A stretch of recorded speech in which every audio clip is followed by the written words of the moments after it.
En este vídeo sencillamente vamos a ver tres transparencias para comentar lo que son sistemas análogos. Al final, aunque estemos modelando sistemas eléctricos, mecánicos, térmicos, hidráulicos, al final van a aparecer ecuaciones similares cuando utilizamos modelado físico básico, elemental, porque al final, como vamos a ver, aparecen elementos que se comportan de forma similar. Es verdad que el significado de las variables física será distinto, pero al final las ecuaciones son similares y al final vamos a obtener ecuaciones diferenciales que son muy similares y que por tanto, abstrayéndonos de ese significado físico de las variables, el comportamiento dinámico será similar. Lo mismo ocurre cuando tenemos funciones de transferencia de un sistema eléctrico o de un sistema mecánico. Al final tenemos funciones de transferencia que son iguales, lo único que cambiará es que los parámetros, los coeficientes, pues vendrán en un caso por resistencia eléctrica e inductancia y en otro caso pues vendrán por masa o por coeficientes de fricción o cualquier otra cosa, ¿no? Pero al final, esas funciones de transferencia o esas ecuaciones diferenciales, matemáticamente hablando, van a dar lugar a unas respuestas que son similares. En esta diapositiva, por ejemplo, pues vemos la analogía que hay entre lo que sería una resistencia eléctrica, que por ejemplo, en una resistencia eléctrica lo que fluye es la corriente. Según la ley de Ohm, esa corriente pues, es proporcional a la diferencia de potencial en los extremos de la resistencia dividido por la resistencia que se opone, ¿no? Y la potencia en la resistencia pues, es igual a la diferencia de tensión al cuadrado partido por R.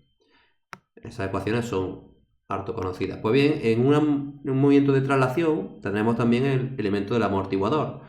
Si asumimos no, en este caso, en vez de corriente, lo que tenemos que es la fuerza.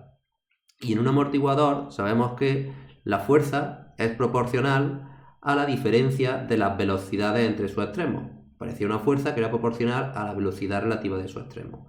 Por tanto, esa sería la ecuación. Fijaros que aquí, en vez de corriente I, tenemos F. En vez de resistencia, o sea, de 1 partido por R, lo que tenemos es el valor del amortiguador. Y en vez de tensiones, estas V serían velocidades lineales. Y la potencia, de forma análoga al caso anterior, pues sería B, en vez de 1 partido por R, por la diferencia de velocidades al cuadrado. En el amortiguador rotacional, pues sería lo mismo, solo que en vez de fuerzas tendríamos pares y en vez de velocidades lineales tendríamos velocidades angulares. Pero la potencia vendría a ser lo mismo, B por la diferencia de velocidades al cuadrado. Cuando hablamos, por ejemplo, de sistemas hidráulicos con caudales, ¿qué es lo que tenemos? Lo que fluye el caudal y es igual, sí que es muy parecida a la resistencia eléctrica, solo que ahora tendríamos una resistencia hidráulica o de fluido. Entonces el caudal va a ser igual a la diferencia de presiones, que sería esa, dividido por esa resistencia hidráulica.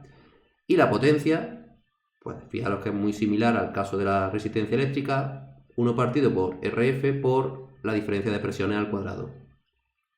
Y lo mismo ocurre con la resistencia térmica. El flujo de calor, Q, va a ser proporcional a la diferencia de temperatura de su extremo dividido por esa resistencia térmica. Como veis, aquí sí se ve muy claro la analogía que hay entre estos casos. Y bueno, este de la fuerza a lo mejor no es tan directo, pero también ocurre lo mismo. En el caso de movimientos lineales, pues la fuerza es como si fuese la corriente y las velocidades como si fuesen las tensiones.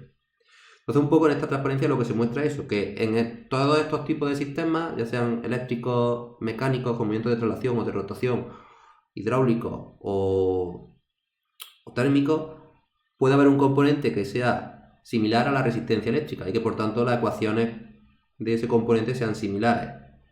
Lo mismo ocurriría con la capacidad eléctrica, que tenemos esta ecuación. La corriente que pasa por un condensador es igual a su capacidad por la derivada de las tensiones en su extremo. Y esta sería la energía dentro del condensador.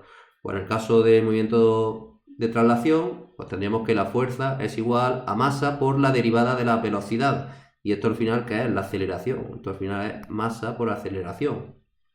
Y la energía, por un medio de la masa por la velocidad al cuadrado, que esto es la energía cinética. En el caso de movimiento rotacional, pues sería momento de inercia por la aceleración angular, esta sería la energía. En el caso de fluidos, pues tendríamos un elemento que acumula, igual que aquí se acumula carga en el condensador eléctrico, pues aquí se acumularía caudal. Entonces será igual que el caudal a esa capacidad fluídrica o hidráulica por la derivada de las presiones. Y en el caso de los sistemas térmicos, pues tendríamos que el flujo de calor será igual a la capacidad térmica por la derivada de la temperatura. O sea, puesto de otra manera, esta ecuación. Y como el flujo de calor ya de por sí es energía, pues bueno, aquí la ecuación esta sí cambia un poco. Los sistemas térmicos tienen la diferencia con respecto a los anteriores, que esta Q ya de por sí es potencia, porque es energía, ¿no? El calor. Y bueno, pues lo mismo podríamos también decir, igual que tenemos resistencia y capacidad, pues de inductancia eléctrica, ¿vale? Estas son las ecuaciones de la inductancia eléctrica. Tendríamos lo mismo haciendo la analogía, donde pone corriente pondríamos fuerza, donde pone tensiones pondríamos velocidad, y aquí en vez de inductancia ponemos 1 partido por K del resorte. Daros cuenta que si yo esta ecuación de espejo F integro, ¿vale? Lo que me queda al final aquí es la fuerza, que será igual a K por la integral de V2V1, que esto al final pues sería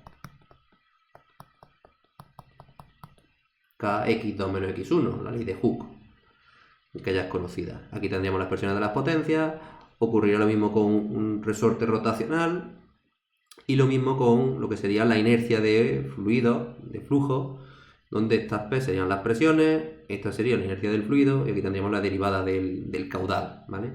Y bueno, si es verdad que este elemento, pues por el tema de que los sistemas térmicos, la Q es ya de por sí potencia y energía, pues bueno, este elemento de inercia térmico pues no existiría.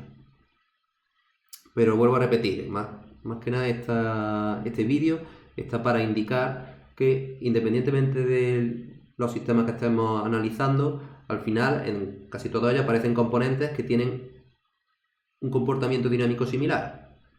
Unas ecuaciones que, cambiando el significado físico de las variables, tienen la misma forma. Y por tanto al final pues dan lugar a ecuaciones diferenciales similares, donde cambian el significado de las variables y de los coeficientes, pero que al final tienen un comportamiento desde el punto de vista matemático que es similar y tienen propiedades similares.